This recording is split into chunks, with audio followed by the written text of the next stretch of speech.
Lorsque j'ai vu ces idées approfondies pour la première fois, j'ai bien sûr été fasciné par tout ce que l'on peut faire en abordant un projet architectural de plusieurs points de vue. La deuxième partie de l'atelier Design Thinking était très bruyante.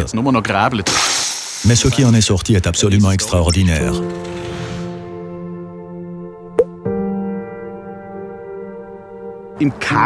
En bref, nous disons que nous ne voulons plus commander un bâtiment en tant que tel, mais une équipe. Comment un acheteur peut-il faire une déclaration claire et sans équivoque sur ce dont il a besoin, sur ce qu'il veut, surtout lorsqu'il ne sait pas encore exactement ce dont il a besoin? Nous avons pu contribuer à une prise en compte relativement précoce de l'aspect de la documentation de cette construction. Il est très utile dans l'exploitation et la gestion d'immeubles de savoir exactement ce qui est installé et où cela se trouve.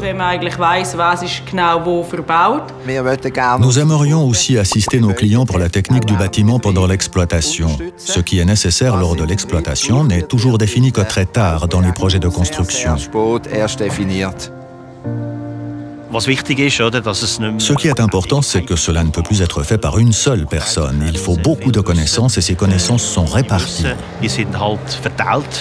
Depuis 20 à 25 ans, nous nous demandons comment placer le maître d'ouvrage au centre, comment faire pour qu'il obtienne ce dont il a besoin et non ce que quelqu'un veut lui vendre.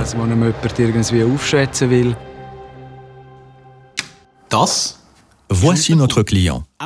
Il souhaite construire quelque chose et 3 choses sont importantes pour lui. Le contact et l'innovation qui va avec. La durabilité et la souplesse dans le mode de construction, ainsi que les matériaux.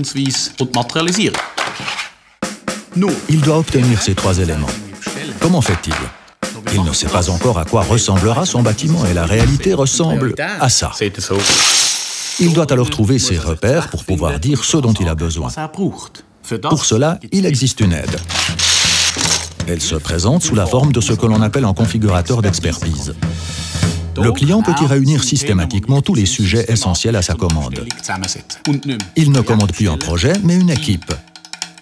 Voici comment il s'y prend. Le configurateur lui offre un choix d'expertise et de prestations. Il peut ainsi se profiler sur le marché et y exposer ses attentes. Divers prestataires peuvent postuler pour répondre à ses besoins. Planificateurs, indépendants, planificateurs généraux, entrepreneurs, etc. Nous avons ici tous les acteurs du marché correspondant au profil du client. 3 équipes se sont maintenant constituées pour répondre au profil du client. Ces 3 équipes disent « Cher client, ce dont tu as besoin dans ton profil d'expertise, nous pouvons te le fournir. » Pour évaluer cela, il y a une équipe d'évaluation et donc une évaluation pour chacune des équipes. Le client peut maintenant choisir l'équipe avec laquelle il veut travailler. Honnêtement, je dois dire que j'ai regretté de ne pas avoir été là quand ils ont joué au Lego. Pour nous, ce qui était intéressant, c'était surtout la méthode de la réalisation de projets intégrés que nous appliquons à des dizaines de projets, des chefs de projet à leurs équipes. En notre qualité de grande entreprise, nous voulons bien sûr aider à participer aux décisions et non pas nous faire dicter de l'extérieur ce que nous devons faire par de quelconques fabricants de logiciels. Nous voulons concevoir nous-mêmes.